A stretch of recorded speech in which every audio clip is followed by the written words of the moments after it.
The Tonight Show studio in Burbank, California, had survived 30 years of live television without a single, unrehearsed moment.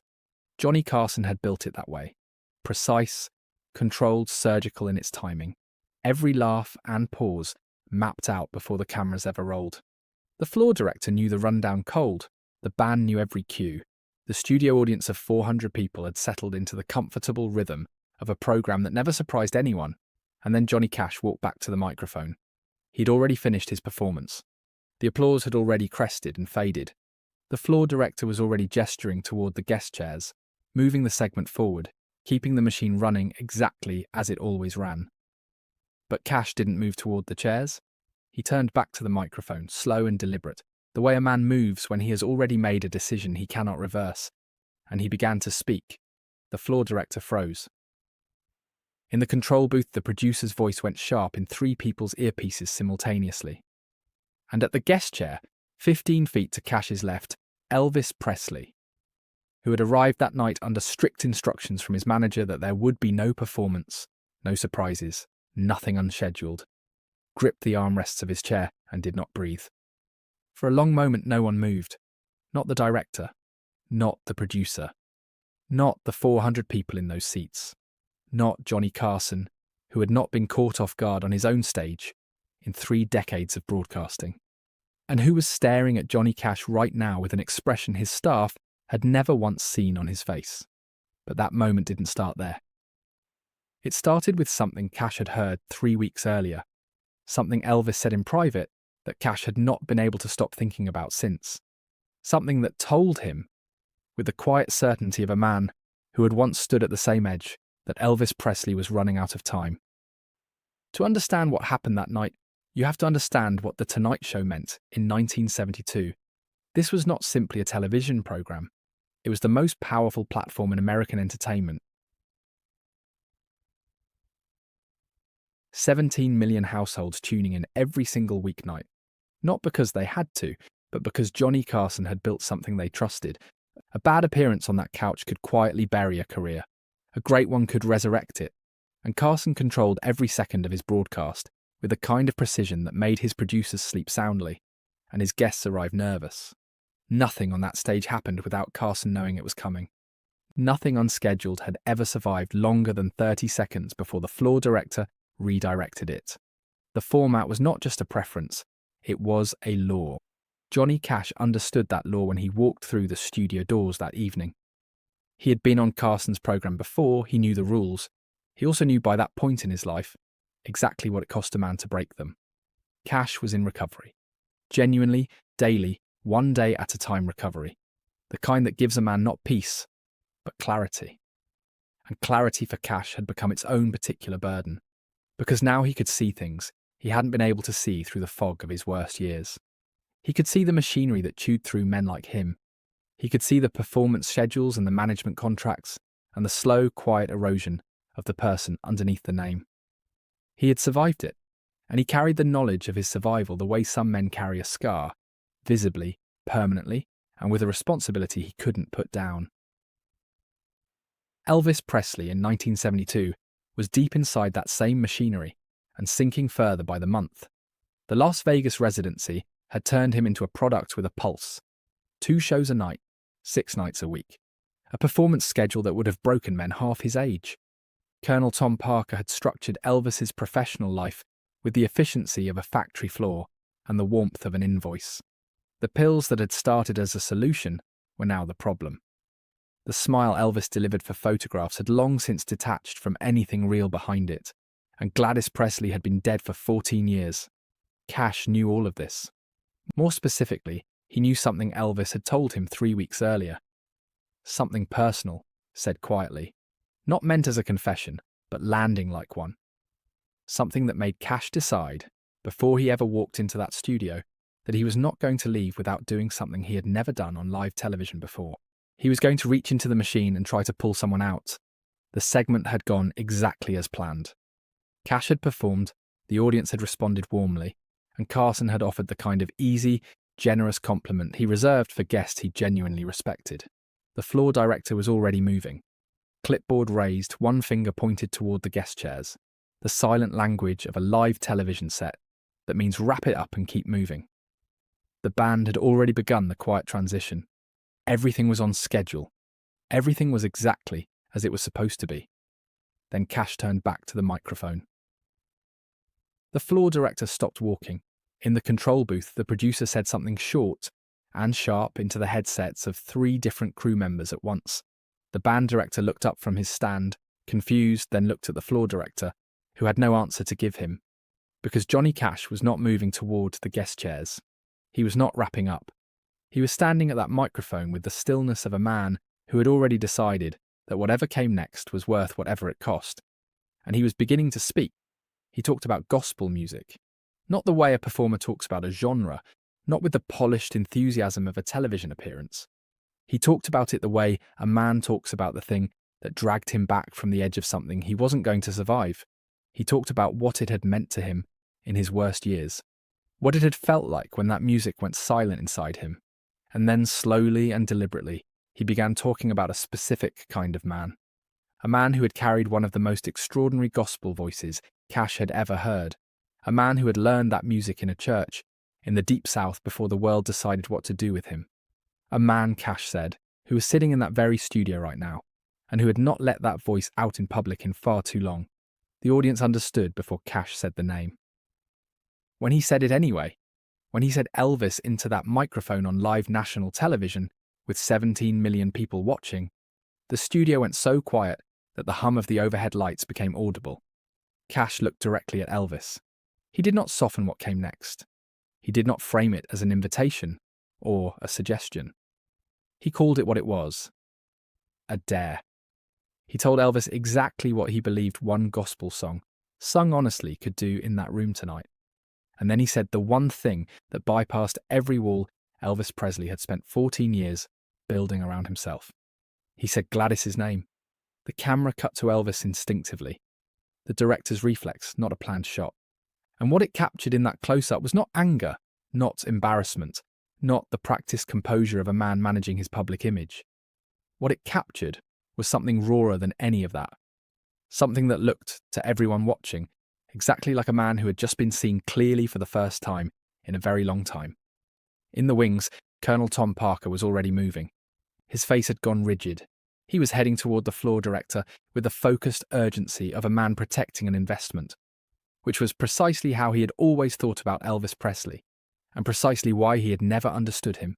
But Carson had not moved, had not signalled the director, had not reached for the commercial break that his producer was now requesting, loudly and repeatedly in his earpiece. Because Johnny Carson, the man who had enforced the rules of his own program without exception for 3 decades, was doing something in that moment that none of his staff had ever seen him do before. Elvis stood up. He didn't do it quickly. He didn't do it with the fluid, rehearsed physicality of a performer taking a stage. He rose slowly, the way a man moves when the weight of something is shifting inside him, and he isn't entirely sure his legs will cooperate. And the studio audience released a single collective breath that was not applause and was not silence, but something in between. Something that had no name except the sound of 400 people understanding simultaneously that they were no longer watching a television program. In the wings, Colonel Tom Parker reached the edge of the stage and was stopped there by a production assistant who had received a quiet instruction from Carson's producer less than 20 seconds earlier. An instruction that, given everything Parker represented in the music industry, took more nerve to deliver than most things that happened in that building. Parker's mouth was moving. No one on the stage could hear him, and no one on the stage was looking at him. Elvis walked past Cash without stopping. Cash stepped back from the microphone without being asked. He understood instinctively that the thing he had started was no longer his. That the moment Elvis stood up, it had belonged entirely to Elvis, and his only job now was to make sure nothing got in the way of it. Elvis stood at the microphone and did not sing immediately. He stood there for a moment that the director later estimated at 11 seconds of live television silence that felt, in the control booth, like an hour. And then he began to speak. He talked about a church in Tupelo, Mississippi. He named it specifically. He described the smell of the old wooden pews on a summer morning, the sound of paper fans moving in the heat, the way the congregation's voices joined together until you couldn't separate one from another, and it stopped feeling like music and started feeling like something else. entirely. He talked about a woman who had sat beside him in that church every Sunday and taught him by example that the voice was not yours to keep, that it had been given to you for a reason that had nothing to do with record sales or sold-out shows or a name in lights on a Las Vegas marquee. He said his mother's name out loud, on live television, for the first time in 14 years. His voice broke on the second syllable. He did not apologize for it. He simply waited until his voice came back. And then he waved off the house band with one quiet gesture. And he sang. No arrangement, no microphone technique, no performance. He sang the way a man prays when he has stopped worrying about whether anyone is listening and started trusting that something is. The kind of singing that has nothing to do with talent and everything to do with honesty. His voice was rougher than the world was used to hearing from him. The cracks in it were not flaws, they were evidence. Evidence of 14 years of grief that had never been properly spoken and was now, finally, finding the only language strong enough to carry it. 30 seconds in, Cash walked back to the microphone. He didn't announce it, didn't ask. He simply added his voice below Elvis's, the way a foundation supports a structure bearing more weight than it was designed to hold. Steady, deep, unshowy, essential. Their voices joined in the way that only happens between people who learn the same music, in the same kind of poverty, in the same kind of church, and the sound they made together was not a performance. It was a conversation between two men who had survived things the audience could only partially see. Johnny Carson removed his glasses. He set them on the desk in front of him, pressed two fingers briefly to the bridge of his nose. His director, watching through the control booth glass, had worked alongside Carson for 9 years. He would say later, in an interview given long after Carson's death, that in 9 years he had never seen that gesture, that Carson's composure was not a professional habit, but something closer to a physical characteristic, as consistent and reliable as his height. And watching it break quietly in that moment, the director said, was the strangest thing he ever witnessed in 30 years of television production. The studio audience was not applauding. They were sitting in the particular stillness of people who have collectively agreed, without discussion, that making noise would cost them something. Then the control booth received a call from NBC's Standards and Practices Division in New York. The segment was 11 minutes over. The affiliate stations were generating complaints. The instruction was direct and non-negotiable. Cut to commercial immediately. The director reached for the switch. The broadcast cut. When the cameras came back 90 seconds later, the studio had changed in a way that 90 seconds of commercial television cannot account for. The 400 people in those seats were standing. Not because a floor manager had signalled them, not because the moment called for applause. They had stood up during the commercial break and simply not sat back down, because sitting back down would have felt like a statement none of them were willing to make. Elvis was still at the microphone. His eyes were closed. His right hand was pressed flat against his chest, over his heart. Not dramatically, not for the cameras, with the private, unconscious gesture of a man holding something inside himself that he has just, for the first time, allowed to move. Cash was beside him. His face was wet. And Johnny Carson was no longer at his desk. He was standing at the edge of the stage. He had left his desk, something that had not happened once in 30 years of broadcasting, and walked to the lip of that stage. And he was standing there with his glasses still in his hand, watching Elvis Presley finish the last phrase of a song that had already stopped being a performance approximately 2 minutes earlier. The director looked at his producer. The producer looked at the rundown on his clipboard. Then he set the clipboard down on the console in front of him and said nothing. Because there was nothing left on that rundown that applied to what was happening in that studio anymore. Carson walked to the centre of the stage and took the microphone from its stand. He did not look at his producer. He did not reach for his earpiece, which had been generating a continuous stream of urgent instruction for the past 4 minutes, and which he had, at some point during Elvis's performance, quietly removed and placed in the breast pocket of his jacket. He stood between Cash and Elvis, and he looked out at 400 people who were still on their feet. And he said something that none of his writers had prepared, none of his producers had approved, and none of the television executives monitoring the broadcast from New York had any mechanism to stop. He said that in 30 years of doing this, he had never once felt that what happened on this stage was genuinely important. Entertaining, yes. Occasionally memorable. But important. the kind of important that has nothing to do with ratings or demographics or the business of television? Never. Until tonight. And then he turned to Elvis and Cash, and he told them, in front of 17 million people, that he was giving them the rest of the program. No more segments, no more guests waiting backstage. No format, no rundown, no clock. Just the stage and whatever they needed to do with it. His producer in the control booth put his head in his hands. Colonel Tom Parker reached Elvis in the backstage corridor during the one brief break Carson eventually conceded 40 minutes later. 3 members of the Tonight Show staff witnessed the conversation. Parker's argument was precise and commercially irrefutable. Unscheduled performances voided specific contractual protections. The footage rights were legally ambiguous. The pharmaceutical situation made any emotionally unpredictable public appearance a liability. Every word Parker said was professionally correct.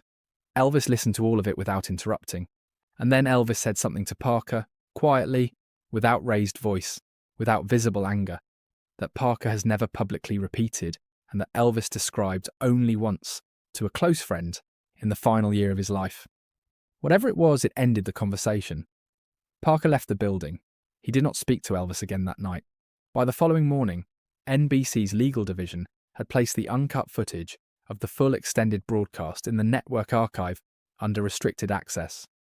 The edited version, trimmed to fit the original rundown, was what America saw in reruns for the next 3 decades. The full uncut recording of everything that happened after the commercial break went into a vault with the kind of quiet efficiency that large institutions use when they encounter something they do not know how to categorize. Backstage after the broadcast, Cash and Elvis sat together in the green room with the door closed and security posted outside. They didn't talk immediately. They sat in the specific silence of 2 men who have just done something that cannot be undone and are not yet sure what it means. Then Cash asked Elvis a question. One question, direct and simple, that Elvis had been asked before in various forms by various people over 14 years and had always deflected with the ease of a man who had been managing public conversations his entire adult life. This time Elvis answered it honestly. What he said was the first true answer he had given to that question since the summer of 1958. And Cash, who had driven to that studio that evening, carrying the weight of what Elvis had confided 3 weeks earlier, who had made a decision in a parking lot before he ever walked through those doors, who had broken 30 years of Carson's television law and risked a professional relationship he valued, Cash heard that answer and understood that it had been worth every bit of it.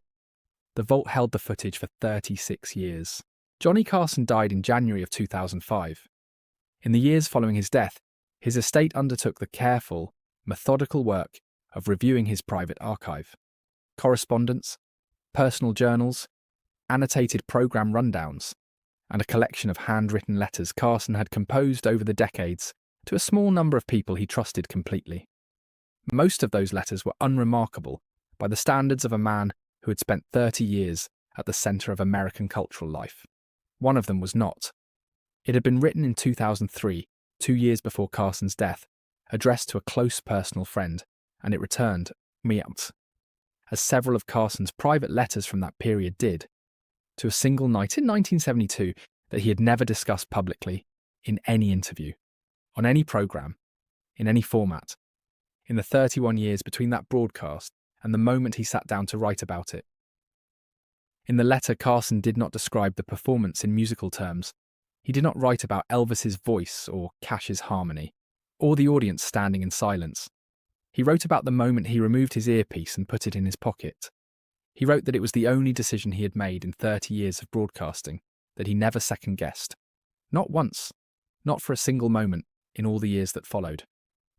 And he wrote one sentence about what he witnessed on that stage, that his estate, when the letter was unsealed and made available to researchers in 2007, considered the most precise description of the night that anyone had ever committed to paper.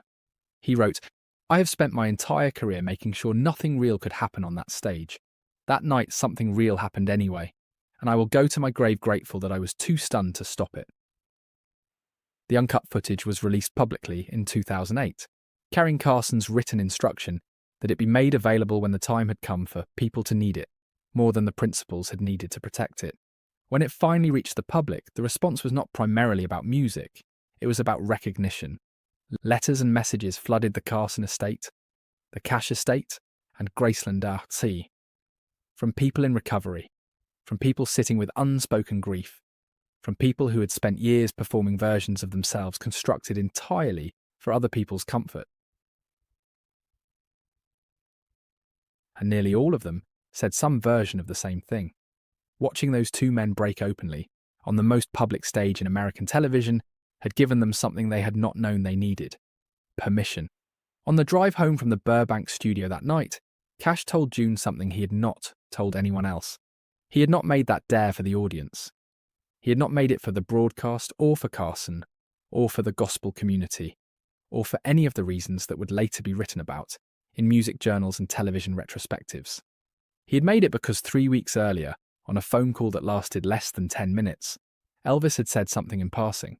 Casually, the way people reveal the most important things, without fanfare or intention, that had told Cash everything he needed to know about where Elvis was and where he was headed. Cash had recognized it immediately, because he had said almost the same thing himself, in almost the same tone, in the worst year of his life. And someone had reached through the noise and found him. He was returning the favour the only way he knew how. June listened to all of it in the passenger seat without interrupting. When Cash finished, she was quiet for a moment. Then she reached over and put her hand over his on the gear shift, and she said simply, "You did right." That was the whole of it. Not a grand gesture, not a calculated career move, not a legendary moment in the making. Just one man who had been pulled back from an edge, looking across a television studio and recognizing someone standing at the same place he had once stood, and refusing to look away. That is what Johnny Cash did on Johnny Carson's stage. That is what nobody expected. And that is why more than 50 years later, the people who were in that studio still cannot talk about that night without their voices going somewhere quiet and far away, the same place Elvis's voice went when Cash said his mother's name, and the walls finally came down, and something true walked into the room.